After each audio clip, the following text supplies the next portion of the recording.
Dalam episode yang lalu saya telah sharingkan apa yang Google lakukan di dalam Aristotle Project, yaitu bagaimana membangun teamwork supaya solid dan apa saja yang dibutuhkan. Yang kita sudah belajar ada dua. Pertama adalah bagaimana memberikan mereka safety secara psikologi. Lalu bagaimana membangun empati. Nah, sekarang saya akan membahas bagaimana kita bisa membangun supaya tim itu memiliki rasa aman, rasa safe secara psikologi. Mari kita sama-sama bahas. Ada 3 hal yang Anda bisa lakukan. Pertama, kita harus membangun tim itu supaya mereka aman terhadap diri mereka sendiri.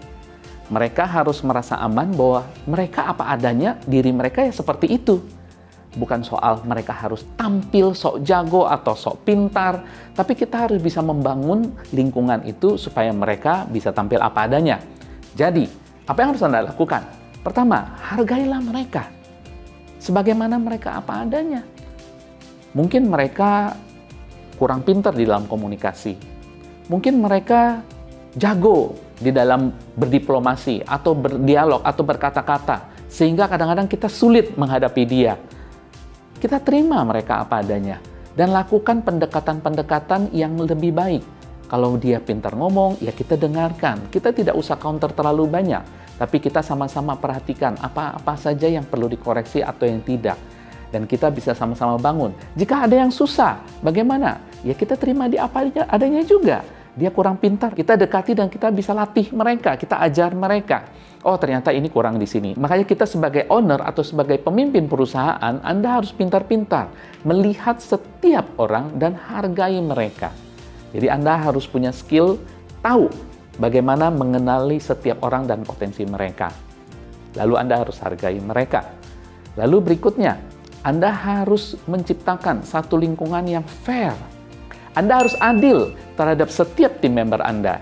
Bukan berarti yang kurus sama yang gemuk, makannya banyak, sama-sama dikasih porsi yang sama ya. Yang gemuk otomatis dia dapat makanan lebih banyak, yang kurus dapat makanan lebih dikit. Tapi nggak juga loh, karyawan saya nggak gitu. Karyawan saya ada yang kurus cewek lagi, tapi ternyata makannya lebih banyak daripada saya. Nggak heran bukan? Nah, Anda harus tahu, yang penting itu. Jadi Anda bisa menerapkan fairness, keadilan itu yang baik seperti apa. Anda akan bisa membangun tim Anda bahwa mereka menerima diri mereka kalau Anda sendiri juga menerima mereka apa adanya. Itu yang pertama. Yang kedua, bagaimana mereka aman untuk ngomong, aman untuk memberikan opini mereka, aman untuk benar-benar menuangkan isi hati mereka. Nah, apa yang harus Anda lakukan? Ya, beri kesempatan mereka untuk bicara. Lalu, hargai mereka dengan cara bagaimana Anda mendengarkan yang baik. Bagaimana Anda juga memberikan respon-respon yang sifatnya itu afirmasi. Oh, misalkan Anda mengangguk-angguk, atau Anda memberikan kalimat-kalimat pujian, atau Anda mengkonfirmasi ulang apa yang dimaksud dengan dia. Nah, itu menunjukkan bahwa Anda memberikan rasa nyaman pada saat dia bicara dan menerima dia, apa yang dia maksud seperti ini dan seperti itu. Dan mungkin saja kata-katanya ada yang kurang tepat, ada hal-hal yang kadang-kadang mungkin tidak sesuai. Dan inilah bagaimana Anda sebagai seorang pemimpin atau sebagai bos harus benar-benar bisa menerapkan teknik komunikasi yang baik untuk tim Anda. Ini sangat dibutuhkan.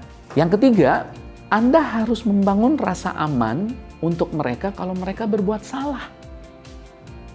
Mereka harus diberi kesempatan untuk mengambil resiko. Salah itu urusan sederhana. Itu bukan suatu masalah yang besar. Salah kita perbaiki. Salah bukan untuk dimaki-maki atau diomelin. Saya tahu banyak bos atau banyak pemimpin yang emosionalnya tinggi. Sabar. Anda harus mengerti bahwa tidak ada satu orang pun yang mau salah. Dan tidak ada satu orang pun yang mau dirinya melakukan kebodohan. Tidak ada.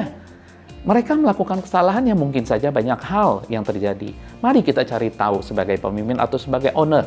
Kita harus mengerti tim kita dan beri ruang kesalahan itu. Mungkin mereka bilang, lu udah 1 kali ya, jangan sampai 2 kali.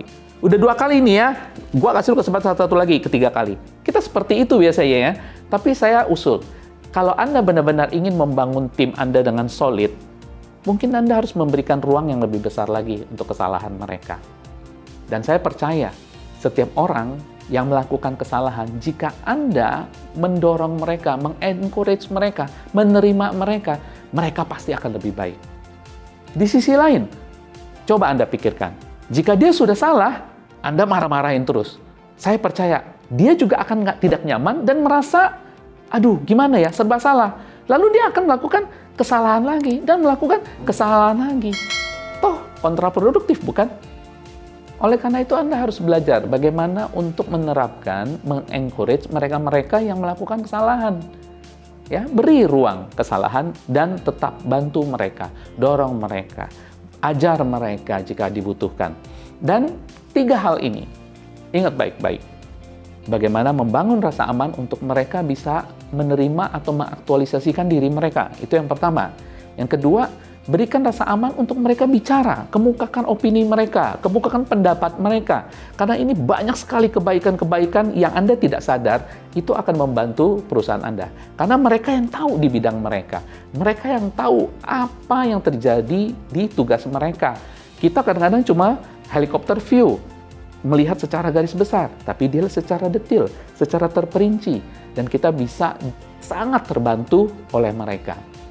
Yang ketiga, berikan rasa aman jika mereka berbuat salah. Ajar mereka untuk ambil resiko, tidak apa kalau salah, mari ulangi lagi.